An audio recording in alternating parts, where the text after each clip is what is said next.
Assalamualaikum warahmatullahi wabarakatuh. Perkenalkan, saya Nuk Tafiani. Di sini saya akan membuat dua video. Yang pertama tentang sistem penguat instrumentasi berbasis operasional amplifier menggunakan LT-Spice, dan nanti akan ada Python. Di video kali ini kita akan membuat rangkaian dari HPF atau High Pass Filter, atau bisa disebut filter di sini adalah filter yang akan meloloskan atau menyaring batas ambang bawah. Nah, nanti di sini kita ada HPF aktif, HPF pasif, dan HPF pasif. Apa perbedaan dari kedua rangkaian ini? Yang satu, rangkaian karbon dan resistornya hanya ada satu, sementara untuk HPF yang sebelah kanan itu ada tiga rangkaian karbon dan 3 rangkaian resistor.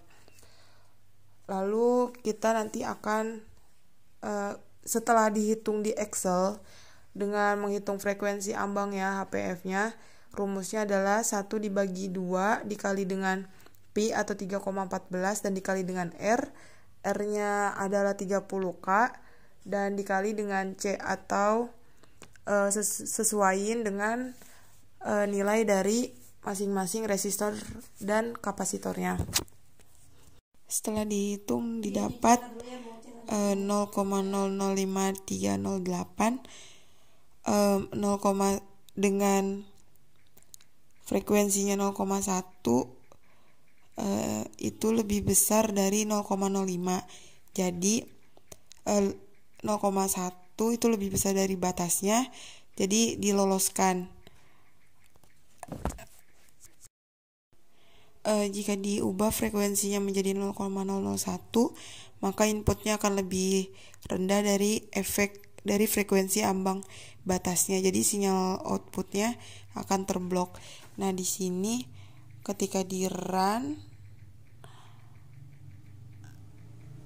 akan mendapat sinyal input 5 volt karena frekuensinya 0,01, dan Vout-nya di rangkaian 1 sebesar 5 volt juga.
Frekuensinya diubah menjadi 0,01, maka amplitudenya akan lebih kecil, sehingga HPF yang bekerja kurang dari ambang batas, sinyal terblok lebih besar.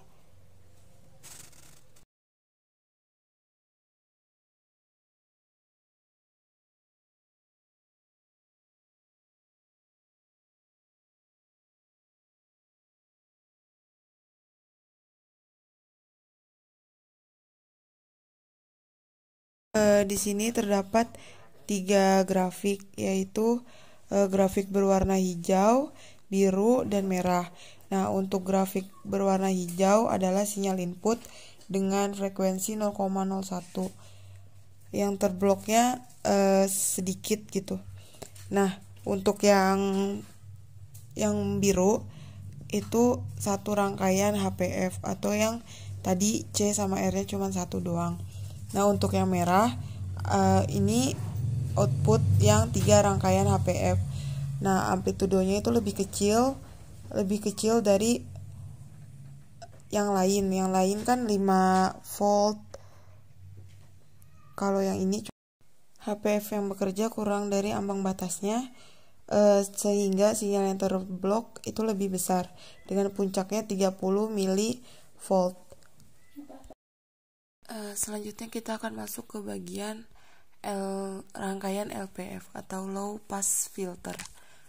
Nah, LPF ini terbalik dengan HPF yang sebelumnya.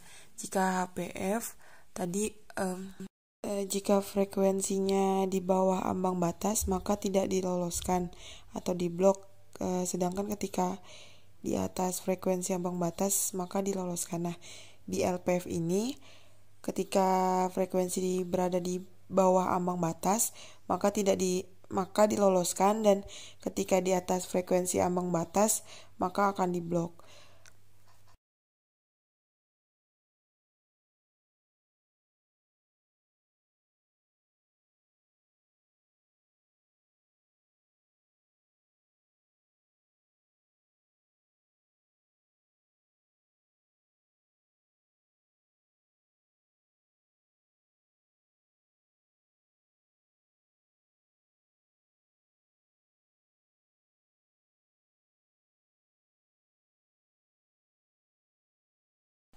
Cara mencari ambang batasnya sama seperti sebelumnya. Rumusnya adalah 1 dibagi 2 dikali dengan pi, atau besaran nilai pi 3,14, dan dikali R dengan nilainya 1, dan dikali dengan C dengan nilai 5,3 mili atau 0,0053. Nah, untuk frekuensi LPF-nya adalah 30,0443 Hz. Lalu selanjutnya bisa kita run dengan frekuensi 20 Hz.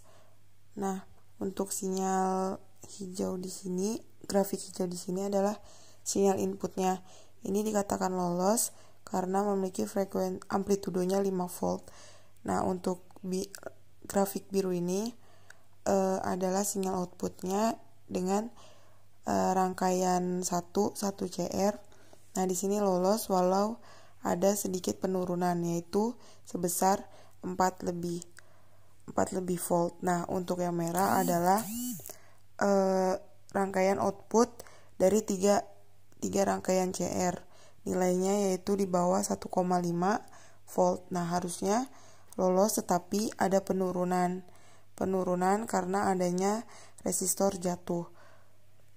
Nah, di sini lebih dari 1 Rc akan menurunkan amplitudo. Saat kita coba menggunakan 100 Hz harusnya sih terblok. Nah, di sini kita run lagi. Untuk grafik hijaunya itu termasuk input, itu lolos, dan untuk grafik yang biru adalah output yang 1 rangkaian. Nah, di sini amplitudonya 1, volt itu terblok, dan untuk yang merah output yang 3 rangkaian ini membloknya lebih baik, diberi sudah sesuai dengan teori. Jika di atas frekuensi ambang terjadi pemblokan sinyal. Nah, di sini lebih baik rangkaian 1 Rc dibanding dengan 3 Rc. Selanjutnya kita akan membuat rangkaian penguat instrumen secara lengkap. Sebelumnya kan kita sudah membuat rangkaian penguat instrumen HPF dan LPF ya. Nah, di sini adalah rangkaian penguat instrumen yang terdapat 2 input elektroda pertama dan 2. Nah, di sini saya akan menunjukkan bagaimana cara membuatnya terlebih dahulu.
Di sini akan ada beberapa rangkaian.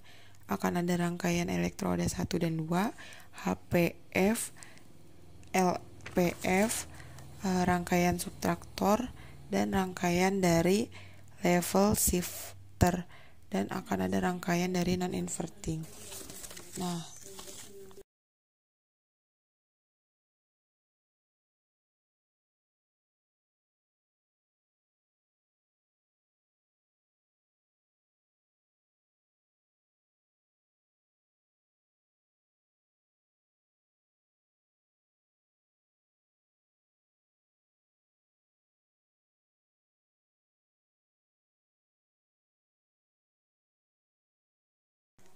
di sini pertama-tama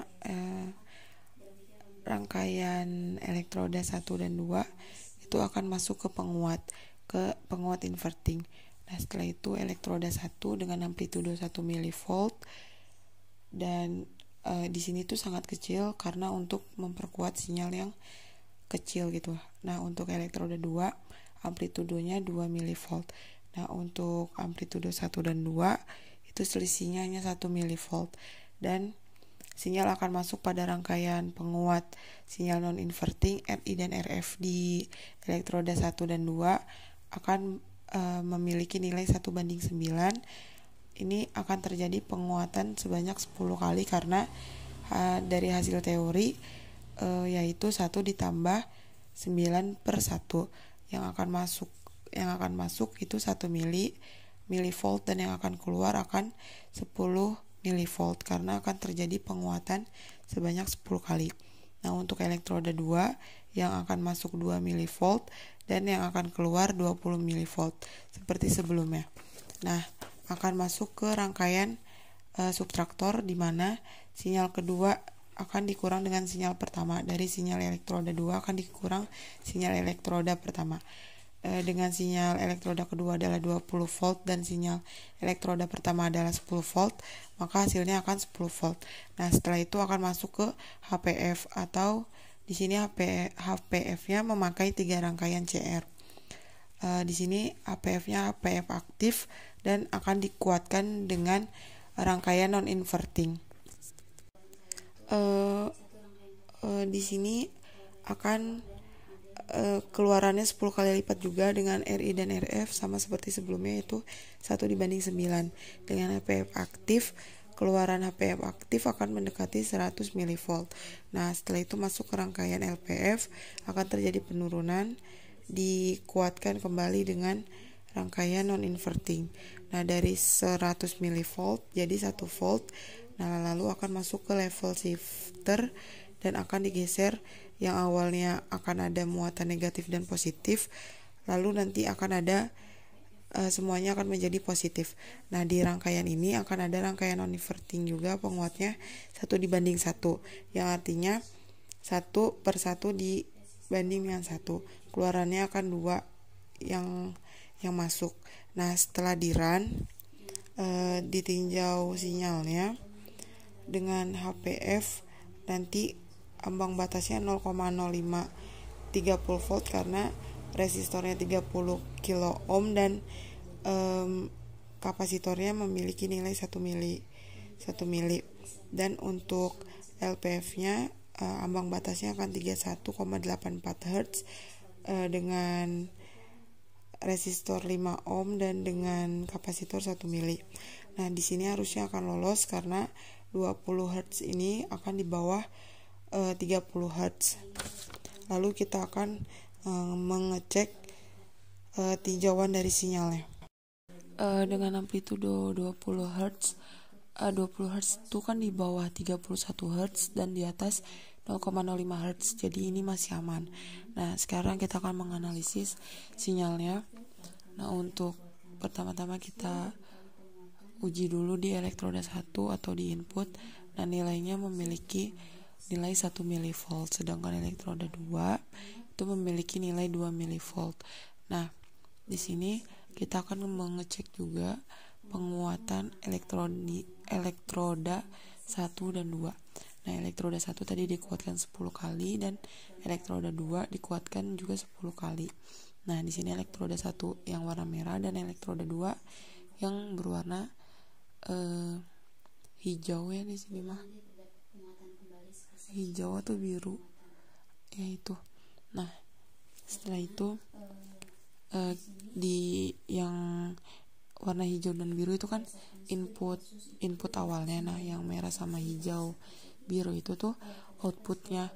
Nah yang merah tuh besarannya 10 milivolt kan, yang hijau 20 milivolt.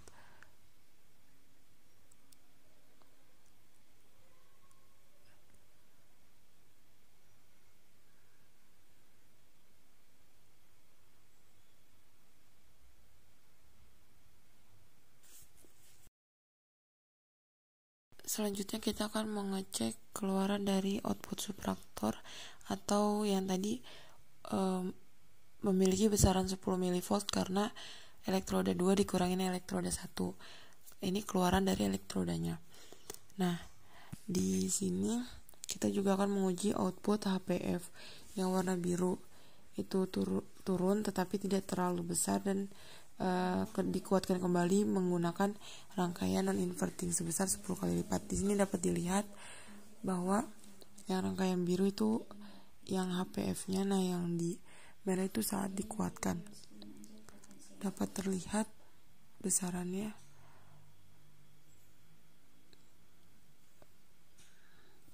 Nah, setelah masuk dari HPF akan keluar menuju ke output dari LPF. Di LPF terjadi penurunan. Di LPF ini hanya ada satu REC, jadi penurunannya tuh nggak terlalu turun gitu. Nah dari 100 ke 80-an. Nah di sini akan diperkuat lagi dengan non inverting menjadi 0,8 volt yang berwarna biru. Di LPF ini terjadi penurunan karena terdapat rangkaian resistor jatuh. Lalu setelah dari LPF akan masuk dan akan diperkuat, lalu akan masuk ke level shifter. Setelah itu akan masuk ke level shifter. Nah di level shifter ini akan ada penggeseran yang awalnya muatannya negatif positif menjadi positif semua. Nah di sini besaran di sini adalah 2,4 sampai 3,4. Nah guna dari level shifter ini untuk memindahkan sinyal dari positif negatif akan menjadi sinyal positif semua. Nah dari grafik non inverting ini outputnya nanti akan diperbesar 2 kali lipatnya. Jadi ketika besaran awalnya itu 3,4 volt, maka akan memiliki besaran penguatnya adalah 6,8 volt. Di sini kita akan membuat simulasi Lorentz chaotic circuit. Nah, di sini saya akan mempercepat pembuatannya. Nah, untuk komponen utamanya kita menggunakan DIP dengan 8 pin dan 5 buah op-amp LT1057. Setelah itu kita akan membutuhkan kapasitor, resistor, dan juga komponen lainnya.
Setelah selesai membuat rangkaian, kita akan run dan akan didapatkan hasil. Dicek untuk menentukan sinyal. Nah, untuk yang berwarna hijau ini adalah sinyal dari X, lalu kita akan menambahkan sinyal lagi, atau sinyal yang berwarna biru ini adalah sinyal Y, dan akan menambahkan lagi sinyal berwarna merah atau sinyal Z. Nah, diperbesar untuk melihat grafik time seriesnya atau grafik ruangnya. Nah, hasilnya sama dengan sesuai yang udah dibahas sebelumnya di teori sebelumnya. Untuk komponen utama AD633 tadi nggak ada, jadi pakai yang DIP 8. Nah, dari sinyal X ini kita akan dapat membuat grafik ruang fasenya. Nah, dengan cara mengubah sumbu X-nya, diklik terlebih dahulu kursor, lalu diubah time-nya menjadi VY. Lalu nanti akan diperoleh plot sinyal dari X dan sinyal dari Y seperti berikut. Dan kita dapat mengubah VY-nya menjadi VZ, lalu akan seperti ini hasilnya. Ketika diklik VY akan muncul seperti grafik berwarna biru seperti ini.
Selanjutnya saya akan menjelaskan tentang simulasi Lorentz chaotic circuit berbasis op-amp dengan Python 3.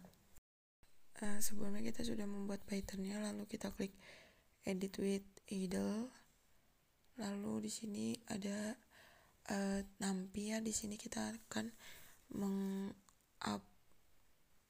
mendownload terlebih dahulu NumPy untuk menjadi library dari Python ini. Nah, untuk matplotlib pilotnya itu untuk memplot kurvanya. Nah, untuk persamaan 1 dx dt, a itu 10 dan y itu min x. Nah, untuk persamaan v1 dy per dt, dy dt sama dengan min xz plus rx min y. Nah, untuk persamaan 3 v2 dz dt xy min b itu 8/3 x min bz. Nah, untuk X itu untuk awal mulai menghitung dan X stop itu untuk waktu akhir. Nah, tentukan posisi awal untuk X, Y, Z. Misalnya misal untuk X itu 0,1, Y 0,1 dan Z 0,1. Nah, untuk step size-nya kita tentukan 0,01. Nah, di sini frekuensinya datanya 220, kemudian akan ditemukan solusi dari persamaan Lorentz ini dengan integrat fungsinya sendiri, yaitu XY, X stop, H. Nah, di sini step size-nya itu di H. Nah, untuk print solusinya itu ada print hanya karakter saja dan bebas penamaannya. Nah, di sini ada print solution untuk fungsi yang nantinya akan dipanggil dalam file yang terpisah. Nah, bagian paling utamanya. Nah, untuk memplot diagram fasenya, ada 3 grafik yang akan dibuat, yaitu pertama grafik sinyal X terhadap sinyal Y, grafik sinyal X terhadap sinyal Z, dan grafik sinyal Y terhadap sinyal Z.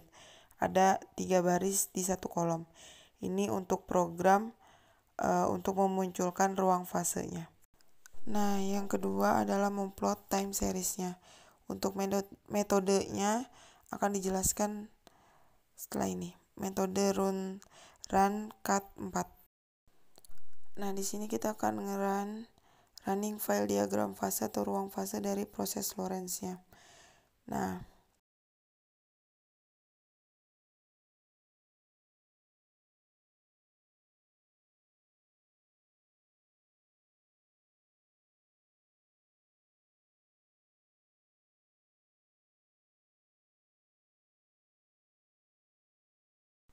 lalu di sini kita mendapat hasil dari solusi numeriknya.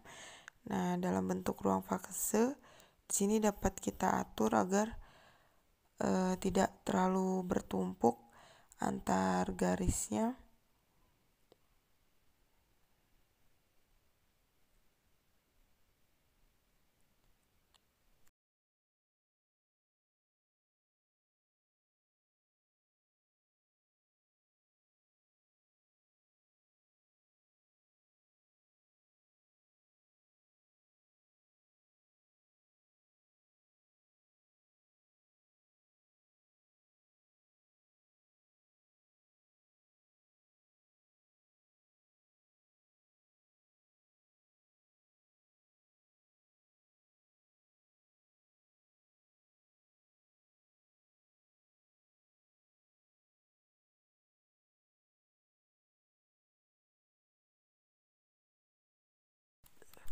Lalu akan kita buka lagi Python untuk time seriesnya. Nah, kita akan klik membuka dengan ide lagi, lalu kita akan nge-run seperti sebelumnya. Isi dari idle Python-nya, lalu kita akan merunning untuk mengetahui hasil solusi numeriknya seperti sebelumnya.